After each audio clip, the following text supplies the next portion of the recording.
Content creator তৌহিদ আফ্রিদিকে গ্রেফতার করেছে CID. রবিবার বরিশালের মহানগর বাংলাবাজার এলাকায় বিশেষ এক অভিযান চালিয়ে তাকে আটক করা হয়। সিআইডির গণমাধ্যম শাখার বিশেষ পুলিশ সুপার জসিমউদ্দিন বিষয়টি নিশ্চিত করেছেন।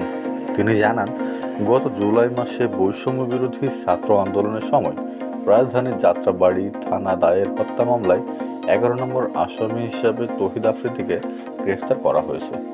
তাকে ঢাকায় আনার প্রক্রিয়া চলছে। একই মামলায় আগে গ্রেফতার হয়েছে তার বাবা, মাই টিভির চেয়ারম্যান নাসিরউদ্দিন সাথী। 17 আগস্ট তাকে গ্রেফতার করে ঢাকা মহানগর গোয়েন্দা পুলিশ ডিবি। মামলায় মোট 25 জন নামীয় আসামি করা হয়েছে। এর মধ্যে প্রধান আসামি সাবেক প্রধানমন্ত্রী হাসিনা, দ্বিতীয় আসামি সাবেক সেতুমন্ত্রী ওবায়দুল কাদের এবং তৃতীয় আসামি হচ্ছে পুলিশের সাবেক আইজিপি আবদুল্লাহ আল মামুন। পাশাপাশি অজ্ঞাতনামা আরও প্রায় 150 জনকে আসামি করা হয়েছে। তৌহিদ আফ্রিদি ইউটিউব ও সামাজিক যোগাযোগ মাধ্যমে কন্টেন্ট তৈরি করে তরুণদের মধ্যে জনপ্রিয়তা পান।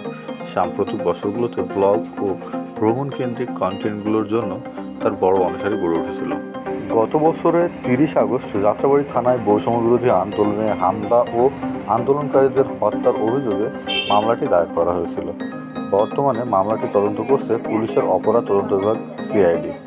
মামলায় তৌহিদ আফ্রিদি রয়েছে 11 নম্বরে এবং তার বাবা নাসিরউদ্দিন সাথী আছে 22 নম্বর আসামি হিসাবে। মামলায় মোট 25 জন নামীয় এবং আরও 150 জন অজ্ঞাত আসামি করা হয়েছে। এই মামলায় ফেঁসে গিয়ে জনপ্রিয়তা হারাচ্ছে আফ্রিদি এবং সুষ্ঠু বিচার পাচ্ছে বৈষম্য বিরোধী ছাত্র আন্দোলন বাংলাদেশের সাধারণ মানুষজন।